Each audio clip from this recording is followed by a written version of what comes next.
రాష్ట్ర ప్రభుత్వం ఆధ్వర్యంలో విజయవాడలోని ఓ ఫంక్షన్ హాల్లో వేడుకగా క్రిస్మస్ సెలబ్రేషన్స్ ను నిర్వహించారు. సందర్భంగా శాసనసభ డిప్యూటీ స్పీకర్ కె రఘురామకృష్ణంరాజు మాట్లాడుతూ కలిసి ఉండటం సంతోషంగా ఉండటం అంటేనే క్రిస్మస్ కు గుర్తు అని అన్నారు. విజయవాడ సెమీ క్రిస్మస్ వేడుకలో మైనార్టీ వ్యవహారాల శాఖ మంత్రి ఎన్ఎండి ఫరూక్ మాట్లాడుతూ రాష్ట్ర వ్యాప్తంగా అన్ని జిల్లాల్లో ఆనందంగా క్రిస్మస్ వేడుకలు జరుపుకుంటున్నారన్నారు. విజయవాడ పార్లమెంట్ సభ్యులు కేశినేని శివనాథ్ చిన్ని మాట్లాడుతూ ప్రేమ దయ శాంతికి యేసు క్రీస్తు మార్గమని ప్రతి ఒక్కరూ ప్రభువు మార్గంలో నడవాలని సూచించారు. ఎమ్మెల్యే గెద్దె రామ్మోహన్ రావు మాట్లాడుతూ మైనార్టీల సంక్షేమం కోసం నిరంతరం పాటుపడే సీఎం చంద్రబాబు వారి అభివృద్ధికి విశేష కృషి చేస్తున్నారన్నారు. అనంతరం CM Chandrababu Christmas cake cut చేసి రాష్ట్ర వ్యాప్తంగా ఉన్న క్రిస్టియన్లకు పండుగ శుభాకాంక్షలు తెలిపారు. కార్యక్రమంలో మంత్రి కొల్లు రవీంద్ర, ఎమ్మెల్యే యార్లగడ్డ వెంకట్రావు, మాజీ ఎమ్మెల్యే ఉండవల్లి శ్రీదేవి, రాష్ట్ర ఉన్నతాధికారులు, నాయకులు, మత పెద్దలు పాల్గొన్నారు.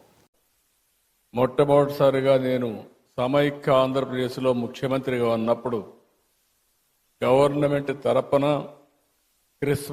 ప్రీ క్రిస్మస్ ఈవెంట్ జరపాలని ఆ రోజు ఒక హైదరాబాద్లోనే కాకుండా అన్ని జిల్లాల్లో కూడా కార్యక్రమాలు నిర్వహించిన పార్టీ తెలుగుదేశం పార్టీ అని చెప్పి కూడా నేను మీకు తెలియజేస్తున్నాను.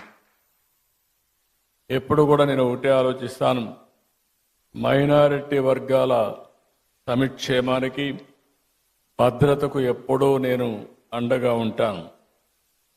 ఒకసారి అయితే సమైక్య ఆంధ్రప్రదేశ్లో చర్చి పైన దాడులు జరిగితే స్వయంగా నేనే వచ్చి ఇన్వెస్టిగేషన్ చేసి మళ్లీ అలాంటి సంఘటనలు జరగకుండా పూర్తిగా కంట్రోల్ చేసింది తెలుగుదేశం ప్రభుత్వం అని ఇప్పుడు గుర్తు చేస్తున్నాను. ఒక పక్క విభజన తర్వాత కూడా మీరు ఒకసారి చూస్తే ఏదైతే క్రిస్టియన్స్ కోసం సంక్షేమం కోసం ఎక్కువ ప్రాధాన్యత ఇచ్చాం, చర్చల నిర్మాణానికి ఆర్థిక సహాయం చేశాం.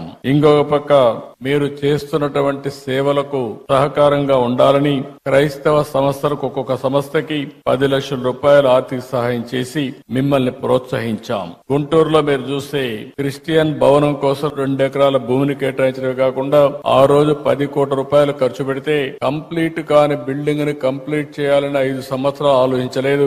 మళ్లీ నేను వస్తానే దాన్ని పూర్తి చేసే బాధ్యత కూడా తీసుకొని తొందరలోనే మీ అందరికి అంకితం చేస్తాం, మీ అందరికి అందుబాటులో తీసుకొస్తాం. విజయవాడలోని సిఎస్ఐ సెయింట్ బాలిక బసిలికా చర్చికి 1.5 కోట్లు ఇచ్చాం. మీరెప్పుడూ ఆ దృష్టి తీసుకొస్తారు. క్రైస్తవ శ్మశాన వాటికల కోసం ఆర్థిక సహాయం చేయమని కోరినప్పుడు ఇది చాలా జనైన సమస్య, దీన్ని పరిష్కారం చేయాల్సిన అవసరం ఉంది. ఇప్పటికే పెద్ద ఎత్తున ఇచ్చాం. భవిష్యత్తులో కూడా మీకు పూర్తిగా అండగా ఉంటామని చెప్పి కూడా నేను మీకు తెలియజేస్తున్నా. ఇదే కాకుండా జెరూసలం వెళ్లే క్రైస్తవులకి మొట్టమొదటిసారిగా ఆర్థిక సహాయం ప్రవేశపెట్టిన పార్టీ తెలుగుదేశం పార్టీ.